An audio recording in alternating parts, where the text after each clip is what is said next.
masih diwarnai potret rakyat miskin. Masih ada warga yang belum tersentuh bantuan pemerintah untuk hidup layak.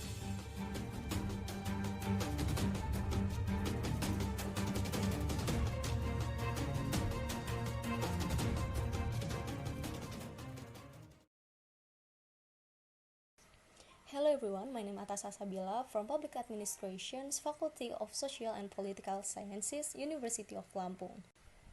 On this occasion, I will discuss a relationship between social disparity and spatial fragmentations with a structural approach. Since reforms began in the late 1990s, Indonesia has pursued an ambitious policy of decentralization. Decentralization in general is a structural change in the government through the transfer of the power of authority from the national to the subnational levels. The transfer of authority to government at the regional level has fundamentally changed the status, power, and behavior of the government. One of the aims is to foster regional development from below by giving greater flexibility to local governments in determining programs that are more aspirational for the benefit of the community and regional development goals.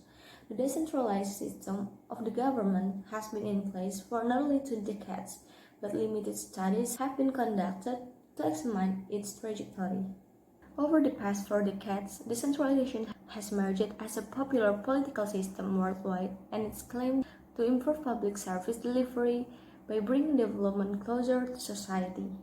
In ASEAN countries, decentralization has been seen as a panacea for internal conflict caused by centralized governments, an alternative system for dealing with environmental and social problems. Indonesia has implemented a decentralized system after the collapse of the authoritarian Suharto regime in the late 1990s. Since then, power and authority have shifted significantly from the central government to local governments. Because its profound impact on the transformations of administrative and political systems, Indonesian decentralization is often referred to as the Big Bang decentralizations.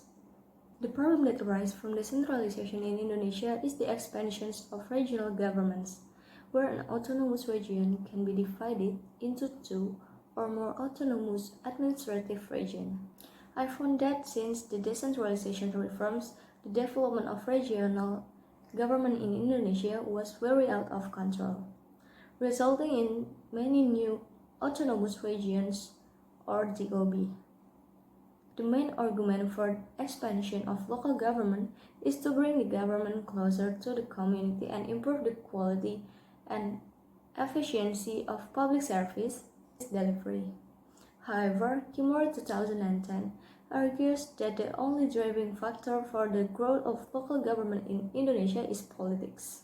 As a result, the cost outweighs the benefit, as split does not appear to have increased local development. One could argue that the main motive behind Indonesia's decentralization reform was to shift government to the subnational levels. However, the unequal capacity of local government contribute to varying results between regions. In this regard, regional disparity and spatial fragmentations are seen as important issues to address. Previous studies carried out in the first decade of reform show that disparities mainly exist between the islands of Java, particularly Jakarta and other resource-rich areas, and other parts of Indonesia, which in turn change the balance of regional development.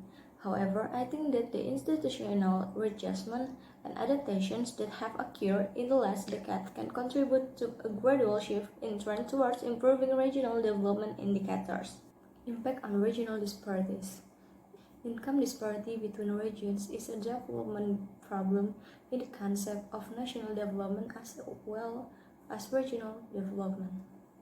Regional disparities in Indonesia are caused, among other things, by the policies implemented in Law or Undang-Undang No. 5 of 1974, which states that the central government controls almost all regional revenue, which includes income from natural resources in the mining, oil, gas, forest, and plantation sectors. Evidence show that the national growth rate after decentralization reform is lower than the previous New Order centralized regime between 1966 and 1998. This shows that decentralization is not a panacea for better urban and regional development. Some regions perform better than others. The fiscal decentralization system has reduced vertical, central, or regional disparities but tends to increase horizontal disparities, especially between Jakarta and regions rich in natural resources and other regions. Some authors argue that the outcome of decentralization in regional development depends only on the ability of local governments as the new autonomy scale to understand and take advantages of the opportunities to improve the economic environment and public service that decentralized Between the system risk of provide. regional disparity and spatial fragmentation, the Indonesian government has ambitiously changed its centralized and authoritarian regime towards a system of decentralized democracy. However, this massive transformation was carried out with the limited experience of the central government and ultimately turned the objective into unexpected results.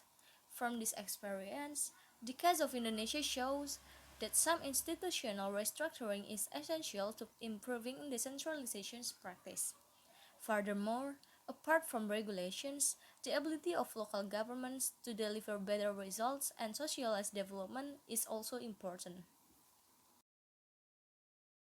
The relationship between the structural approach and the issue of regional disparities and social fragmentation of decentralization in Indonesia, the structural approach to public administration is a term adapted from sociology and anthropology which interprets social society as a structure with interconnected parts. This approach describes the mechanism for understanding social process and structures in it. Based on the concept of the structural approach government, institutions are clear examples of a social structure with rules and structure can perform multiple functions and vice versa, or a function can be performed by multiple groups. Based on the issues discussed about regional disparities and social fragmentation in Indonesia decentralizations, making these massive transformations carried out with the limited experience of the central government and ultimately turning goals into unexpected outcomes.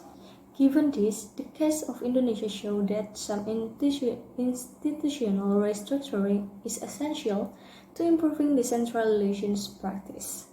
Furthermore, apart from regulations, the ability of local government to deliver better results and socialize development is also important. The institutional arrangement, regulations, and outreach are things that are discussed in the structural approach. Conclusion: in Indonesia, the positive result of decentralization will take a long time to materialize. Also, it is important to continue to change the institutional framework to take into account emerging social and political realities. The central government must first develop the capacity of local governments and determine the minimum socio-economic and geographical condition for the formations of new autonomous regions. The bottom-up process for the formation of new autonomous region can still be encouraged but controlled by central government through regulations. Also, disparities between regions must be reduced by encouraging economic development, especially regions that are underperforming and underdeveloped. Each region should be encouraged to develop its jurisdictions through international cooperation and multi-scale governance process to solve external problems such as environmental protections, provisions of infrastructure, and economic development. Therefore, decentralization policies are not sufficient to reduce disparities between regions. This policy must be supported by sectoral policies that favor regional government outside Java, including infrastructure development priorities. Okay, I think this is the end of this video. I hope you guys understand what I am talking about. This video was made to fulfill the exam of this semester, and I would like to thank you for Miss Intan and Miss Devi who always being a great lecturer, and I would like to say thank you to you guys who watched this video. See you on the next time, and bye.